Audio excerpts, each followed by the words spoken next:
moi je suis un républicain. Le président Kaboré a été élu par son peuple.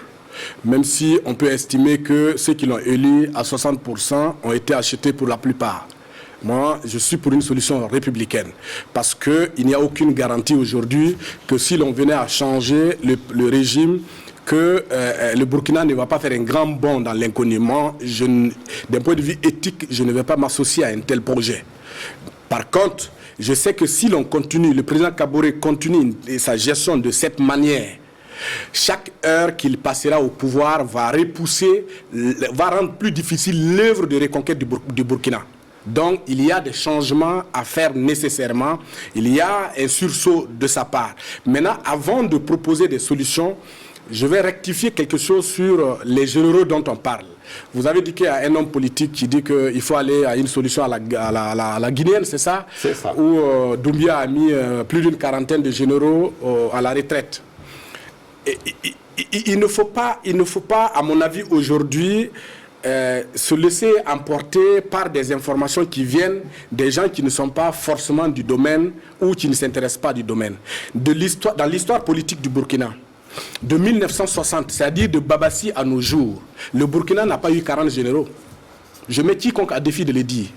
Aujourd'hui, le Burkina a 4 généraux. Il y a Minungu, l'ancien chef d'état-major qui vient de sortir des rangs. Il y a Sadou, qui est ambassadeur en Algérie. L'actuel chef d'état-major général des armées, Gilbert Ouedraogo, et le ministre de la Défense. Il n'y a pas un autre.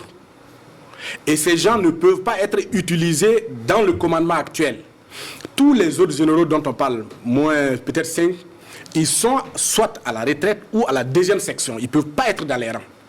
Et l'armée, les choses sont claires. Ou en difficulté avec la justice. Non, bon, enfin, suivez mon regard. Maintenant, je vais dire une chose.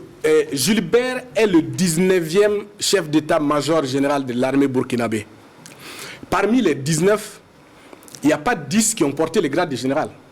C'est le seul pays au monde où on peut être chef d'état-major général sans porter les grades de général. Lengani a été chef d'état-major, même Ibrahim Traoré, c'est après qu'il est devenu général. Il y en a tellement qui sont des chefs d'état-major général et qui n'ont pas porté les grades de général pendant qu'ils étaient aux commandes. Maintenant, comment l'armée est structurée? Les gens se disent, bon, les généraux qui sont là, il faut les amener au front. De quelle manière? Quand on parle de généraux, il faut voir les grands officiers sur les oui, mais ils ne sont pas des généraux. Oui, non, peut-être. Laissez-moi terminer. Laissez-moi terminer. L'armée est structurée. Le général ne commande pas une section. Il commande une brigade d'infanterie au front. Le colonel commande un régiment au front. Il ne peut pas aller commander une section. Le commandant commande un bataillon au front. Il ne peut pas commander une section. Le capitaine commande une compagnie. Et le sous-lieutenant et le lieutenant commande une section. On ne peut pas dire dans ce contexte, on n'a pas de généraux, on dit bon, il faut envoyer les généraux aller commander une section. C'est pas possible. J'ai vu un ancien militaire qui le dit, mais je pense que c'est mal connaître l'histoire politique de ce Burkina. Mais je vais terminer sur les solutions, oui, si vous permettez. Très rapidement. À mon avis, sur les solutions, il y a des solutions symboliques pour le président du Faso. Ces solutions politiques, ces solutions symboliques, je pense qu'il faut transférer dans un premier temps la présidence du Faso à Inata pour des mesures symboliques.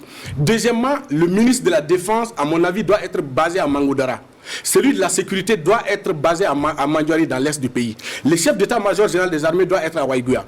Il dissout le gouvernement ici, former un gouvernement de 10 membres, parce que plus de 80% des ministres ne servent à rien. Il faut libérer les officiers du RSP.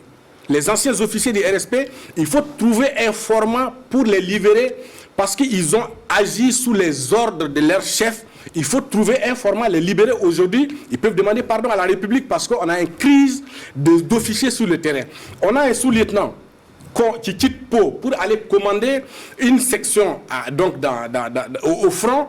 Il se retrouve avec un adjudant-chef qui a 30 ans d'expérience plus que lui. Ça ne marchera pas. Donc, il y a des mesures fortes à engager, à mon avis.